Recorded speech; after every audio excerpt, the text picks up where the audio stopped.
What's going on, everybody? It's your boy Parker Beats, and today I want to talk about Penn State and their football program because there was an update into the whole scandal that happened last year. I apologize. Graham Spanier, he was the school president, and he has also been found guilty as of today for being involved in the whole sex scandal. So I'll just get you up to date on everything.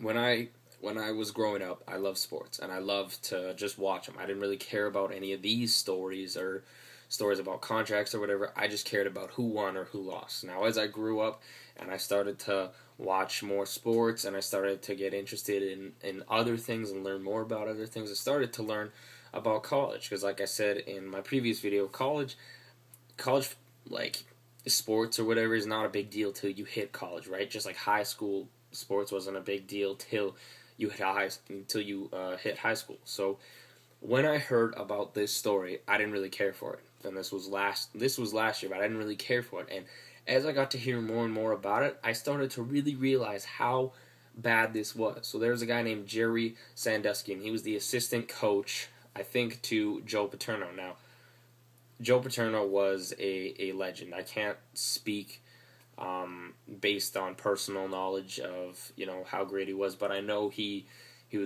like Nick Saban, right? Nick Saban was not great in the NFL, but he's done such an amazing job when it comes to college football. And Joe Paterno was a legend, a Hall of Famer. He passed away last year or this year.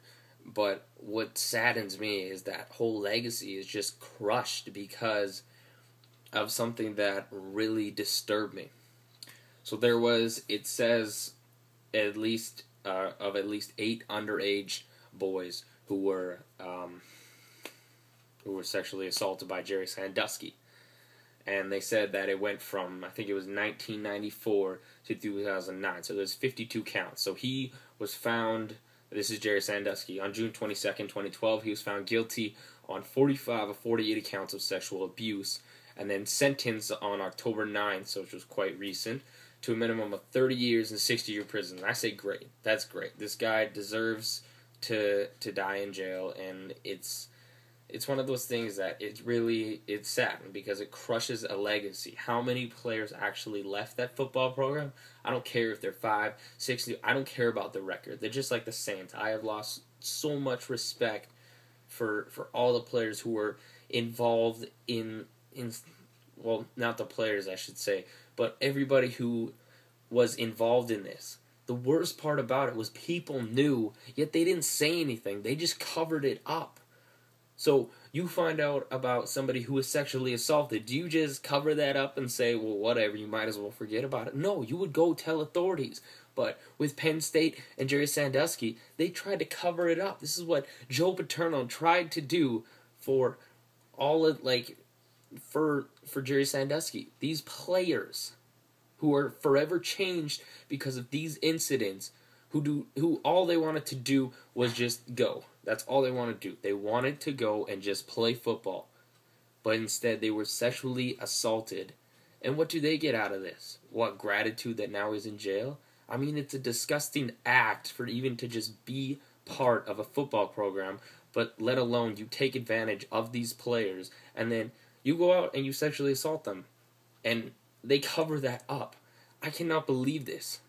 So I know there's probably tons of people who have such great respect for Joe Paterno and his legacy. I mean, it saddens me that, he had a stroke and shortly after died, not due to this, but it sucks for somebody to be such a legend throughout his whole life, but yet he had knowledge of this and never said anything.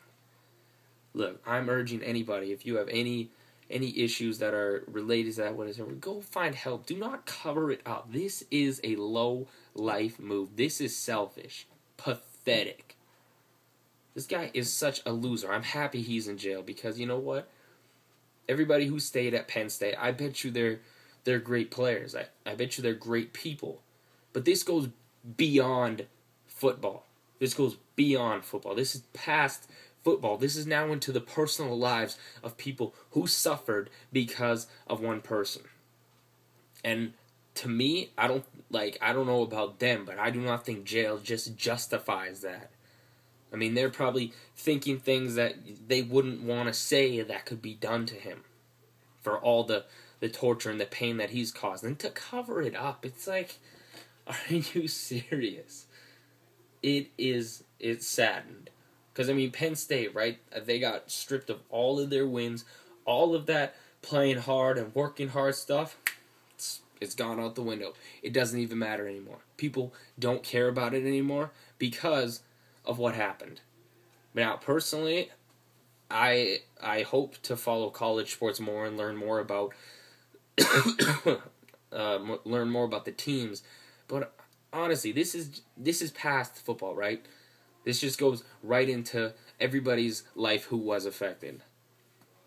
And this is saddening. So, tell me, what do you guys think about this? To me, it's disgusting. I hate hearing about it, and I'm happy something was done and now he's behind bars, but it was way too long. 94 to 2009, that's 15 years. And it's sad. It's so saddening. So, tomorrow I'll have my NFL picks, so I hope you guys tune into that, but I hope you enjoyed this, and just tell me what you guys think, because I love to know. Alright, see you later.